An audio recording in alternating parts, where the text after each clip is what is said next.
If there's one set of games I wish indie devs would take more inspiration from, it's Cloney Hawk's, specifically Thug 2 and below. Anything beyond that point is pretty bad, and even some of the points during that spectrum are a little, maybe don't take inspiration from that. Games like Airblade proved to me that the concepts in Pro Skater could be a whole genre in itself, something like a character platformer game, even though that might bring up ideas of Dust Force, but that game's also great, so we'll call it like a subgenre in a subgenre. Despite Tony Hawk's presence in the adolescence of many a gamer, it's surprisingly sparse in games that have attempted to continue its ideas, and even more sparse in the sales for the games that have done so. I'm going to assume you're familiar with these games since they were so present in the early 2000s, and I'm not willing to acknowledge the average age of the YouTube audience, so a lot of the discussion I'm going to have here is only going to make sense if you're familiar with the Tony Hawk franchise. Niche as they are, at the very least, I'd like to provide a bit more visibility to the indies, both for what they do right and what they do wrong, and maybe see some of where the concepts could grow. Street Uni X might be the most direct in terms of games following in the footsteps. A game that follows so closely to Tony Hawk's Pro Skater 1 and 2 runs the risk of being made obsolete by the games it's inspired by, but I think it manages to avoid that risk with some subtle twists on the character. While connecting to the ground has been made simpler with a single button press, grinding has been made slightly more complicated. The left and right bumpers correspond to left and right positions on the grind, so rails ask you to at least consider your position relative to the rail. It removes an aspect of rapid controller dexterity of Tony Hawk's combo game in exchange for just a little bit more cognitive load. For me, this allowed the game to dig a middle ground in challenge that left me satisfied. It's nowhere near as high octane as something like Thug Pro or 1+2, while also not being as autopilot as something like Bomb Rush Cyberpunk, although considering the niche that BRC is going for, maybe that's an unfair comparison. This is bolstered by some great levels, though I think they're the ones that are great and nestled between some not so strong ones. In part that's due to some claustrophobic design and a lack of connectedness that makes me wonder if the levels are linear in progression along with the development. The levels that are at their best are spaces that are open enough to be varied yet guided enough to encourage a forward flow. Offshoots allow for areas of less choice but always wrap around to the more central space from a new direction and position that always pushes you towards the next set of choices. It's these highlights that have me able to overlook some of the game's flaws. For example, the game's combo system is extremely exploitable. Tricks that require balance don't get progressively harder the more that the specific bar has been used. It maintains its position once it's out of use, but the position determines sensitivity instead of getting progressively more sensitive over use. This means that being in the middle is both incredibly easy and incredibly reliable. Once you clock onto the exploitable parts of the system,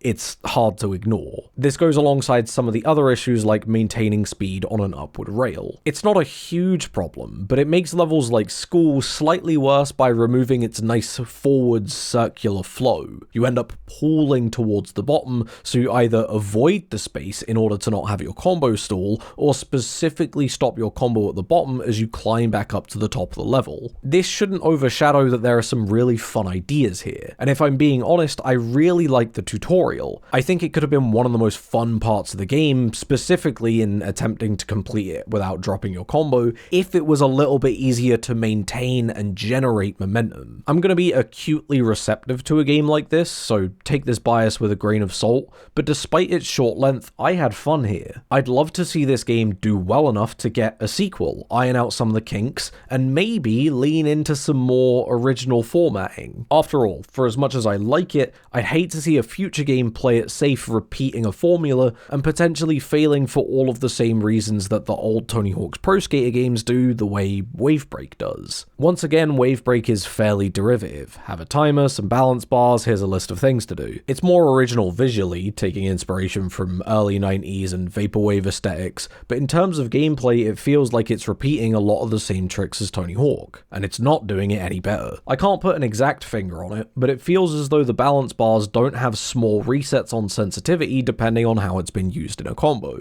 Other Tony Hawk games have the sensitivity bars change depending on two factors: the amount of time used and the frequency of its use relative to the object that it was used on. Restarting a grind on the same rail will increase sensitivity more than than if it was held over that rail. However, resetting a grind on another rail will slightly reduce the sensitivity. It means that the most effective play is the fastest moving play, which allows combos to go higher than they usually would, while also increasing the difficulty on managing the controller as you get better at the game. It's not about play at the highest level, problems that arise at the point where you're given the misses the ick, it's accelerating challenge and play around that challenge that is felt even subconsciously at the point where the player is familiar with the systems. Wavebreak seems to maintain a constantly accelerating level of sensitivity, something that can be worked around but heavily walls play once you're familiar with the flow. It doesn't feel as though there's any pockets of knowledge to utilize that can help you push the combo system further. I don't think I'd inherently call it a problem, but when you compare it to the games that it's lined up against, it feels a lot more raw than it should. When you add to that a 2-minute timer and a checklist format, it's hard to not draw a comparison, while also feeling like the levels are too large for the mission format that exists. I've said it before, and I'll say it again, while I like the mission structure of Tony Hawk's Pro Skater 1 through 3,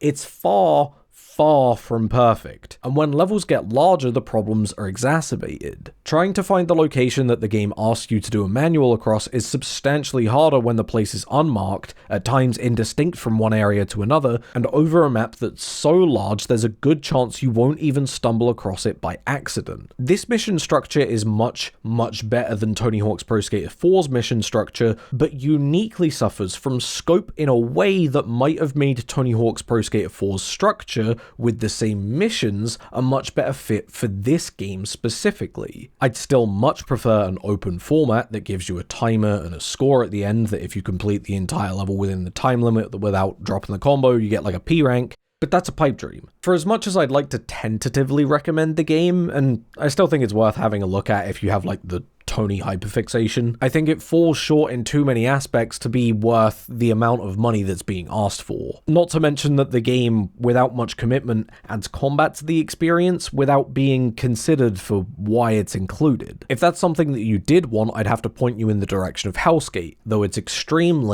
undoubtedly not for me. Roguelike combat experiences don't quite fit the bill for me. Hades isn't a game that appeals to me in any way, so the 50-50 point of a game that I do like and a game that I don't like swings either way with no middle ground. And it swings that way. I just don't think that combat adds to an experience like Tony Hawk's Pro Skater, and I think that this game proves it. If it was considered like a conventional platformer, Tony Hawk would be a head-first platformer. You go forward and turn in a radius, which creates a dependency and challenge between the player and the level, where the level simultaneously obstructs and provides freedom to the player with rails and walls that guide players around the level. A rail might drop a player's combo while also providing them a sharper fixed angle than the turning radius would naturally provide. There's more to dive into here, but the point here is that the character controller and the camera don't encourage you to do sharp 180 turns. What do you do if you skate past an enemy? You do a sharp 180 turn. Since combat requires a button press, even if it's still homing, you have to actively engage with the enemies, which makes the issue substantially more present than if combat was passive. A small issue like this is representative of what I'd consider a key part of the problem. All elements of the game seem to clash with one another. The Tony Hawk aspect stops it from being a decent combat game, and the combat aspects stop it from being a decent Tony Hawk game. The few times that the elements intertwine, like enemies that can shoot off rails that both act as danger and opportunity, don't offset the constant clashes. If the skating was solid on its own, I'd recommend it on that basis by itself. However, the skating is simplified in order to not interfere with the combat, which is understandable. Adding combat on top of an already complicated system, if it was as difficult as the Tony Hawk franchise is, would be a bad idea. Simplification of the balance meters, much like in Street Uni X, is employed to ensure that the player can juggle all of its moving parts. It technically works, but it doesn't feel good. Perhaps some people would like the roguelike element, but in a potentially controversial stance. To me, any roguelike with combat is where 5 out of 10 games go to become 7 out of 10 games, and 10 out of 10 games go to become 7 out of 10 games. It is not for me, and between Wavebreak and Hellgate, I'd use it as an argument that combat isn't an enjoyable way to expand these games' concepts. If you brought up Motor Doom as a counterexample though, I'd have to concede. Of all the games here, I think that Motor Doom is the most well put together, acting as a blend of Tony Hawk's Pro Skater and Vampire Survivor. Unlike the other two games, the combat here is passive. It can be made active, but often you have no reason to make it so. That makes combat a kind of supplemental portion of this game. The Tony Hawk's Pro Skater elements are slightly simplified for the sake of combat, with a balance bar that acts similarly to the other games but is constant in its direction. Importantly, enemies and combat are so simple that the backwards problem of Hellgate isn't present. You can keep going forward and you'll get back to the enemies eventually. This does come with a slight problem in that the level design is pretty simplistic. You don't have this varying approach to a level that the best of Tony Hawk's Pro Skater and Street Uni X offers, often having levels as wide boxes that kind of just go back and forth on themselves. It makes sense for the game that Motor Doom is, but it makes the levels feel a little tired. Not bad, but a little plain for how directionless they feel. They have aesthetic themes, but can be a little bit lacking in practical themes, with the exception of the final level. It employs upward scaling, and unlike other Pro Skater titles, you don't lose speed as you go up a hill, and so the flow can become more about scaling to the top and jumping back down to continue the combo. Thankfully, combos here are pretty fun. It's much easier than Pro Skater, but still requires enough attention that the initial playthrough is great, and doesn't fall into some of the same exploitability traps of the other games. When you do land a combo, you're also provided a set of randomized upgrades based on the size of the combo that you landed. This is both good as a reward, while also being a part of the game's biggest flaw. Since the game pauses for you to pick your upgrades, you're constantly interrupting the flow, while also being encouraged to not maximize combos since you have to land them to end up with an upgrade. Though I doubt most players will put the time in to get to this point, there's also a problem where your combo can get so large that when you land, you have like 30 choices to make, and you just stop caring. If you're letting me play armchair game design, and by watching you are, I'd personally add some kind of highest difficulty setting that modified exactly how the game worked. You could remove the choice for the upgrade from the player and give them a randomized upgrade unwillingly. Each level gives them a random upgrade there and then temporarily, and if the combo is dropped, they lose all of the upgrades. If you land the combo, you bank them permanently. This would still come with its own problems, especially those that are speed increases, since the player would now be traveling faster than they were expecting, but it would iron out some of the very few issues that I personally have with the game. It doesn't entirely strike what I'm looking for, but considering the game has some of the antithesis of what I'm looking for from this genre, I would recommend it very highly. I'm still looking for something a little bit more structured though, a game without combat that becomes the ultra kill of Tony Hawk games. Skater Island, but good. Airblade 2. Outside of that, there's not a lot. Ollie Frog Toad Skater is coming out soon, and I have some issues with the input manager and the fact that the balance bars reset whenever you exit them, but I also hope that it can find its own niche and maybe fix up some of the issues before release. Mop Skater controls poorly, and I feel really bad about saying this considering how small a game it is.